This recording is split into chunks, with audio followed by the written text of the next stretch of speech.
तो जनसंख्या के आधार पर बात कर लें तो क्षेत्र लोकसभा संसदीय क्षेत्र में कुर्मी का जनसंख्या करीब 4 लाख है। हमारा समाज इस बार वोट पे चोट देकर जो हमारे समाज के मुखौटा हैं, शीर्ष नेतृत्व हैं, उनको चुनौती देंगे। आज युवा को देख लिए कितने लोग टिकट दे रहे हैं, दे भी रहे हैं तो उनको दे रहे हैं जो कहीं ना कहीं राजनीतिक घराने से परिवेश से आ रहे हैं, जो धन बल हैं, बाहुबल हैं। आज वैसे युवा जो किसी पार्टी में दरी बिछा रहे हैं, झंडा लगा रहे हैं, उनको कोई देखने वाला नहीं, नज़रअंदाज कर रहे हैं। इसलिए हम लोग समाज से भी आग्रह करते हैं, युवा पीढ़ी से आग्रह करते हैं कि अब इस नकली नेताओं को समझने की ज़रूरत है, नौजवानों को हाथ मजबूत करने की ज़रूरत है। पनोरमा ग्रुप, जो सोचता है वो करता है, आपके अपने सपनों का आशियाना। नमस्कार, भारत लाइव देख रहे हैं आप। एक तरफ देश भर में मोदी की गारंटी है तो दूसरी तरफ महागठबंधन में 1.5 करोड़ रोजगार की चर्चा है। तो वहीं तीसरी तरफ अगर बातचीत की जाए तो बिहार में कुछ ऐसे युवा नेता हैं जो इस बार बदलाव की ताकत रखते हुए अलग अलग लोकसभा क्षेत्रों में चुनाव मैदान में उतर रहे हैं। हमने कई ऐसे युवा नेताओं को देखा है जो अपने क्षेत्रों में उतर करके बदलाव की आहट, बदलाव की बयार जो है वो बहाना शुरू कर दिया है। बात आज पाटलिपुत्रा लोकसभा क्षेत्र की करेंगे, जहां पर मोदी की गारंटी के साथ रामकृपाल यादव एनडीए गठबंधन से उम्मीदवार हैं। वहीं महागठबंधन से लालू प्रसाद यादव की बेटी मीसा भारती जो लगातार फाइट करती हैं। कई चुनाव से हमने देखा है, 2-3 चुनाव से हमने देखा है कि वो मोदी की गारंटी वाले जो बातें हैं उनके सामने वो टिक नहीं पाती। वहीं इस बार ऐसा माहौल तैयार हुआ है कि रामकृपाल यादव का भी पाटलिपुत्रा में रहना बड़ा ही मुश्किल लग रहा है। एक बार फिर से अगर बातचीत की जाए तो इन दोनों के अलावा एक ऐसे युवा नेता जिनका नाम नीतीश कुमार पटेल है, वो इस बार एजेडी से चुनाव लड़ने की तैयारी कर रहे हैं। हमारे साथ फ्रेम में आप देख रहे होंगे। नीतीश जी, बहुत बहुत स्वागत है आपका। जी नमस्कार सर। पाटलिपुत्रा लोकसभा क्षेत्र भारतीय जनता पार्टी का ये गढ़ है, क्या लग रहा है? आप यहाँ पर चुनाव लड़ना चाहते हैं, टिक पाइएगा उन लोगों के सामने? सबसे पहले तो मैं इसके दुख के घड़ी में स्तंभ हूँ, निःशब्द हूँ। मैंने अपना एक छोटा भाई खोया है, पुनपुन का लाल खोया है। उनकी हत्या किस कारण हुई अभी तक स्पष्ट नहीं हुआ है। मैं बताना चाहता हूँ कि हाल में ही हमारे छोटा भाई ने हमारे समर्थन में पुनपुन में मीटिंग किया था। इस बार उन्होंने जदयू में रहते हुए भाजपा का विरोध कर रहा था। पता नहीं किस भाई पर, मेरे भाई पे नज़र लग गया, किसका नज़र लग गया, किस राजनेता का नज़र लग गया जो अब इस दुनिया में नहीं है। मैं सबसे पहले उनको श्रद्धांजलि अर्पित करता हूँ, भगवान से प्रार्थना करता हूँ कि अपने स्थानों में चिरण में उसको आत्मा की शांति के लिए प्रार्थना करते हैं। रह गया पाटलिपुत्र का चुनाव, तो पाटलिपुत्र का चुनाव किसी व्यक्ति विशेष का गढ़ नहीं है। ये जो है पाटलिपुत्र संसदीय क्षेत्र हमारे पुरखों की धरती रही है। वो धरती सम्राट अशोक की रही है, वो धरती पंचम महतो की रही है, वो धरती शहीद राम गोविंद सिंह की है, वो धरती राजेंद्र प्रसाद की धरती है, वो धरती रामानंद सिंह की धरती है। अगर कोई कह ले कि ये जाति विशेष के आधार पर भी बात कर लें तो जनसंख्या के आधार पर बात कर लें तो क्षेत्र लोकसभा संसदीय क्षेत्र में कुर्मी का जनसंख्या करीब 4 लाख है और कुशवाहा को मान के चलिए 1.5 लाख, तो 5.5 लाख जनसंख्या है। और इस बार लव कुश समाज ने एकजुट होकर हमें जो ताकत मिल रहा था उसी ताकत पे हम चुनाव लड़ रहे थे। लोगों का समर्थन, प्यार मिल रहा था। और मैं बात कर रहा हूँ कि जिस तरह से कुर्मी कुशवाहा समाज को इस क्षेत्र में टारगेट किया जा रहा है। कुछ दिन पहले की बात कर लीजिए, दीपक मेहता एक बहुत मजबूत स्तंभ थे, जदयू के पदाधिकारी भी रहे थे, उनको भी गोली मारकर हत्या कर दिया गया था। फुलवारी में देख लीजिए, नीरज मुखिया, वो भी जीते हुए प्रतिनिधि मुखिया थे, कुशवाहा समाज से थे, लव कुश समाज से थे, उनको भी गोली मार के हत्या कर दिया गया।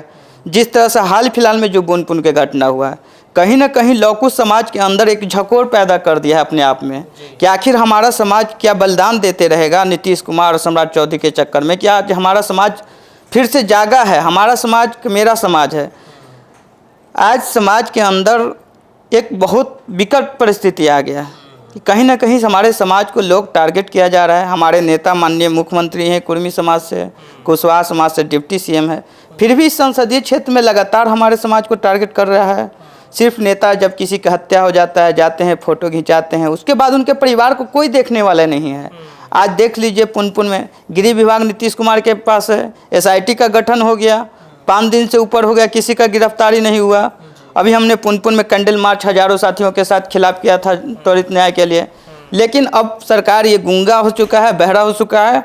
इसके लिए हम लोग पटना के सड़कों पर उतरने के लिए तैयारी कर रहे हैं और छोटे भाई को न्याय देने के लिए हर संभव हम लोग प्रयास कर रहे हैं। SP साहब से बात हुआ, लेकिन उन लोग टाल मटोल कर रहे हैं। कहीं ना कहीं लग रहा है कि ये चुनावी रंजिश है और इसमें बड़े मछली को बचाया जा रहा है। जिस तरह से ये अभी तक किसी को गिरफ्तार नहीं होना, इतना बड़ा राजधानी का मुद्दा, वो ऐसे मजबूत स्तंभ थे समाज के, उनको हर समाज में अच्छी पकड़ थी। हर समाज के यहाँ आना जाना, शादी ब्याह हर तरह से जाते थे। हाल के दिनों में नीतीश कुमार जो मुख्यमंत्री हैं उनकी बहन के शादी में गए थे। कहीं ना कहीं मुख्यमंत्री को इसमें आगे आकर निर्णय लेना चाहिए था, इस पर विशेष परिस्थिति पर गिरफ्तारी करवाना चाहिए था, लेकिन कुछ नहीं हो रहा है, टाल मटोल कर रहे हैं। इसलिए सबसे पहले तो मैं न्याय दिलाने के लिए पटना के सड़कों पे हम लोग कैंडल मार्च निकालने की तैयारी में हैं। अगर समय रहते सरकार नहीं दिया तो जो भी वहाँ कैंडिडेट हैं, हमारा समाज इस बार वोट पे चोट देकर जो हमारे समाज के मुखौटा हैं, शीर्ष नेतृत्व हैं, उनको चुनौती देंगे। और पाटलिपुत्र जो संसदीय क्षेत्र है, इस बार जो लव कुश समाज है उस पर हमारे ऊपर उनका भरोसा है, इसलिए पाटलिपुत्र हम लोग जीतेंगे, हमें पूर्ण विश्वास है। AJD से जी, AJD जी पार्टी के बारे में ज़रा सा बताइए, क्या है ये पार्टी, कब शुरुआत हुई इसकी? ये पार्टी 2020 के में रजिस्ट्रेशन हुआ है। ये पार्टी में हम लोग का पार्टी जो है युवा का पार्टी है। आज हमारी आबादी पूरे बिहार की बात कर लें तो हमारी युवा समाज की आबादी 58% है जी। आज युवा को देख लिए कितने लोग टिकट दे रहे हैं, दे भी रहे हैं तो उनको दे रहे हैं जो कहीं ना कहीं राजनीतिक घराने से परिवेश से आ रहे हैं, जो धन बल हैं, बाहुबल हैं।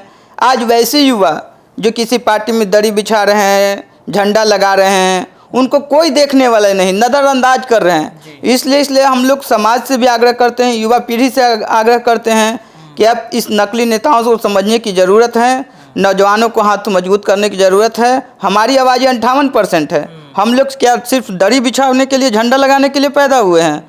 इसलिए अलग होकर नए विकल्प के रूप में हम लोग आ रहे हैं। नौजवानों का भी फुल समर्थन मिल रहा है और आने वाला ये चुनाव आगाज है 2025 में हम लोग पूरे दम खाम के 100 सीट पे कम से कम हम लोग युवा को टिकट देंगे। जो बिना राजनीतिक घर को, जो बिना बाहुबली, जो पैसा नहीं, हम लोग चंदा लेकर एक नोट एक वोट के नारे से जाएंगे। लोगों का जो सेंसेटिव जुड़ेगा, इमोशनल जुड़ेगा, उसका कोई जातीय समीकरण, कोई कास्ट फैक्टर नहीं रहेगा और एक मील का पत्तल साबित होगा। आने वाला समय में युवाओं का राजनीतिक होगा, बिहार के सत्ता में युवा राजनीतिक में आएंगे और वैसे युवा आएंगे। अब राजा का बेटा राजा नहीं बनेगा, अब वही राजा बनेगा जिसके अंदर काबिलियत होगा। इसी के मुद्दा पे लेके हम लोग लोगों के लिए एक आइकॉन भी बन रहे हैं कि युवा पीढ़ी सोचे कि आखिर भाई हम लोग के पास सीमित संसाधन में भी एक बड़े बड़े सुरमा को चुनौती देने के लिए अगर तैयार हैं तो कहीं ना कहीं उनके अंदर एक आदर्श के रूप में साबित होकर हम जाएंगे कि कहीं ना कहीं हम भी लड़े हैं। इसलिए आप लोग भी दमखम से लड़िए, किसी पार्टी के झांसे में मत रहिए, ये आपके लाइफ, आपके कैरियर को बर्बाद कर देंगे। इसलिए हम लोग चाहते हैं कि नौजवानों से आग्रह करते हैं, पूरे बिहार के नौजवानों से आग्रह करते हैं कि वैसे जगह रहिए जहां आपको मान सम्मान मिले, सिर्फ झंडा और पार्टी ढोने के लिए आप नहीं बने। देखिए नीतीश कुमार पटेल जो थे पुनपुन से AJD के तरफ से ये पाटलिपुत्रा लोकसभा क्षेत्र में चुनाव मैदान में उतर रहे हैं। और जैसा कि इन्होंने कहा कि कुछ ही दिन पहले एक नेता की हत्या हो गई थी, उनके साथ आपकी एक मीटिंग भी चल रही थी। जी, पुनपुन में मीटिंग चली थी, सोशल मीडिया में फोटो पूरा वायरल हुआ था, खुल्लम के लिए चली थी। जी, क्यों टारगेट किया जा रहा है युवा नेताओं को? कहीं ना कहीं किसी व्यक्ति विशेष, लगातार उनको जदयू का किसी व्यक्ति को खास टारगेट किए हुए थे। उनको लगातार जदयू द्वारा दबाव बनाया जा रहा था, जदयू को पदाधिकारी द्वारा, आप विरोध मत कीजिए, इनका समर्थन नहीं कीजिए। लेकिन युवा है, उनके अंदर एक विजन था कि नहीं, पहले घर मजबूत करेंगे तो समाज मजबूत होगा, समाज मजबूत होगा तो गांव मजबूत होगा। इस तरह मुद्दा से इस बार हमको खुलकर समर्थन कर रहे थे। यही सब मुद्दा को लेकर अब क्या रहा नहीं रहा, अभी तक तो कोई जांच का खुलासा हुआ नहीं है। पुलिस प्रशासन भी नग्न बैठे हुए। आप लोग आवाज़ उठाएंगे उसके लिए? लगातार आंदोलन करेंगे हम लोग पटना के सड़कों पर। चलिए, तो ये कैंडल मार्च भी निकालेंगे और इसी वजह से कहीं ना कहीं देखिए पाटलिपुत्रा लोकसभा क्षेत्र में ये चुनाव मैदान में उतरने की तैयारी कर रहे हैं। नीतीश कुमार पटेल जी हैं एजेडी से, पाटलिपुत्रा लोकसभा क्षेत्र में ये दमखम लगा रहे हैं। आने वाला रिजल्ट तय करेगा क्या कुछ होता है। फिलहाल के लिए इतना ही। जुड़े रहिए भारत लाइव के साथ। धन्यवाद।